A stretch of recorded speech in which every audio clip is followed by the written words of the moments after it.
Years ago, while going through hardship in my marriage, and I'm talking about almost 27, 28 years ago, we were thinking that we were not even right for each other anymore.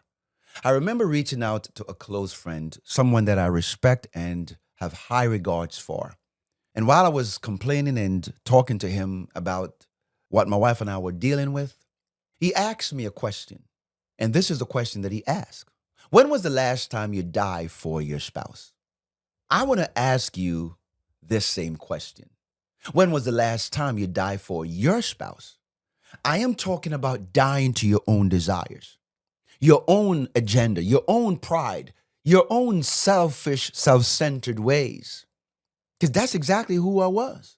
That question changed everything for me. And I have used this question to help many couples that I've worked with, to think differently about their marriage. And today, my friend, I am going to reveal how sacrificial love, the kind that costs you something, can transform your marriage from survival mode to thriving. Let's have this conversation. You know, my friend, Jesus tells us in John chapter 15 and verse 13, greater love has no man than this, than to lay down one's life for a friend. You know, this isn't just inspirational wall art. It's not something that you put up on your wall. This is actually the blueprint for marriage, the blueprint for a marriage that glorifies God, the blueprint that requires the most of you in order to make the relationship work. My friend, what if the answer to your marriage struggle isn't finding the right person? But it's about becoming the right person through the sacrifice you are willing to make for your spouse that you profess to love. So, what is sacrificial love? That is the question. Sacrificial love isn't a feeling. It's a decision that you make when feelings fade. It's a decision that you make when you don't feel like it. It is choosing your spouse good over your own comfort. It's showing up in your marriage when showing up is not what you want to do. It is about staying faithful. When you know that you can shack up, you know that you can be watching porn. That's what sacrifice looks like. It's about yielding and giving up something that you want to do for the greater good of the marriage.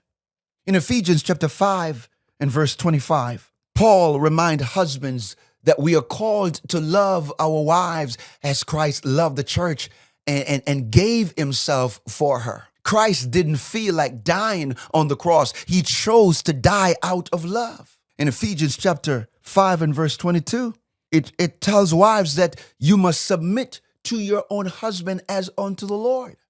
It's two people willing to sacrifice, two individuals willing to surrender. You see, the marriages that last aren't built on compatibility and chemistry. No, it's not. They are built by two people who wake up every day and choose to sacrifice together. This is not Hollywood stuff. This is not Disney World I'm talking about. This is not romance novel stuff where there is happily ever after. You will have happy, yes, and you're going to have some sad times too. And so, my friend, I want to ask you a favor. If this message is already convicting your heart, hit that like button, share it with someone whose marriage need this truth. You know, this could be the message that saved their covenant. And if you're listening via podcast, please do us a favor. And we'd like you to share, like it, to give a review. Thank you so much. Let's talk about love. Love is about giving. You know, my friend, our culture sells us a lie that love is about finding someone who completes us, someone that can be all things to you. My friend, it is absolutely impossible for a flawed human being to be all things to you. Love is about becoming someone who help each other becomes better. You know, in Acts chapter 20 and verse 35, it reminds us, my friend, it is more blessed to give than to receive. And in marriage, giving isn't just about material things. It's about giving your best self. It is about showing up with the best version of you. It's not about giving your leftover. your leftover energy, your leftover self, your leftover. No, that's not what it's about. It means taking the kids when your wife need a break, when she needs time by herself. It means showing love to your husband even in moments when you don't feel like it. Sometimes it's about making love to him when he wants it and you don't. That's sacrifice. Love is about serving. Hello. Jesus, the King of Kings, got on his knees and he washed his disciples' feet. And you find that in John chapter 13. I mean, he's a server. He revolutionized what it means to love and to serve. If that doesn't change your perspective and your heart, man, I mean, think about it. You have got to show up. You got to give. You have got to be all that you can be. You know, my friend, men and women needs to really get this right. Husband and wives. Because a kingdom marriage is about a man and a woman anyway, right? Love helps us become holy. God didn't design marriage primarily for your happiness, but it was designed to honor God. It was designed to reflect God's love for man and Christ's love for the church. It was designed to help to make us whole, to make us holy. It was designed by purpose to fulfill God's earthly kingdom, its earthly promise, to multiply, replenish the earth. There is benefits of marriage, and then there is a purpose of marriage. The benefits of marriage is great sex, having a companion and, having children and building a life together. That's the benefits of marriage. But the purpose of marriage is to honor God. The person who frustrates you the most is often God's greatest tool for spiritual growth. In Proverbs chapter 27, verse 17, it tells us, iron sharpens iron, so one person countenance, or so one another sharpens the other. That's the process of growth. That is a process of growing. It's a process of becoming. It's going to challenge you. You're going to be challenged. When your spouse gives you feedback, it isn't to attack. It's oftentimes a divine invitation to become more like Christ. Why? Because you listen, you learn, you show love, you show affection, you show attention, you modulate, you shift, you grow, you become better. Can you receive, can you receive criticism instead of being defensive about it? Because the truth be told, love honors God. That's another point. Your marriage isn't primarily about you. It's about displaying God's covenant-keeping character to a covenant-breaking world. That's it. You see, when people see you and your spouse, they're supposed to see the reflection of God's love for man and Christ's love for the church. In 1 Corinthians chapter 10 and verse 31, it challenged us to do all things for the glory of God, including how we speak to our spouse. That's right. Do all to the glory of God. How you resolve conflicts. How you serve when it is inconvenient. It speaks volume to how you're honoring your spouse. When you choose to sacrifice in the small moments, you are preaching a sermon louder than any words that can come out of your mouth. When your children are watching, when your neighbor is watching, do they see God in you? Do they see the reflection of love in you? Let me just talk to you about some practical steps. Start each day with prayer.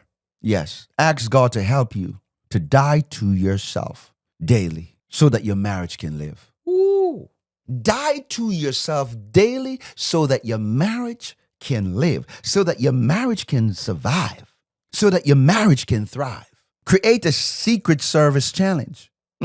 What does that mean? Do one act of service daily without telling your spouse or expecting recognition from it. In other words, they don't know that you're serving. You're just doing it. That's secret service. Just do it. Don't expect anything in return. Just serve. And see, my friend, here's another point. When triggered, wait 10 seconds before responding. Ask yourself, what would love do right now? How about keep gratitude journal for your spouse's sacrifice? Because when you do, you'll start noticing what you have been taken for granted. Some of us are so selfish. We only think about ourselves. We only want to do things by ourselves. We only in our own mind, in our own head. We don't think about anyone else. That's why selfish people don't do well in a marriage, because marriage requires you to be selfless. Love is not self-serving. Love serve others. It is others-centered, not self-centered. Number 5, schedule monthly heart checks. You're going to check up the heart posture, where you can ask, how can I love you better this month? What can I do to add value to your life? What are some of the things that I can do to make you feel so much better about you? And so, my friend, sacrificial love isn't just about saving struggling marriages. No, it is about taking good marriages and making them reflect God's love. Galatians chapter 6 and verse 9. It promises, let us not become weary in doing good, for at the proper time we will reap a harvest if we do not give up. Your harvest is coming. Joy is coming.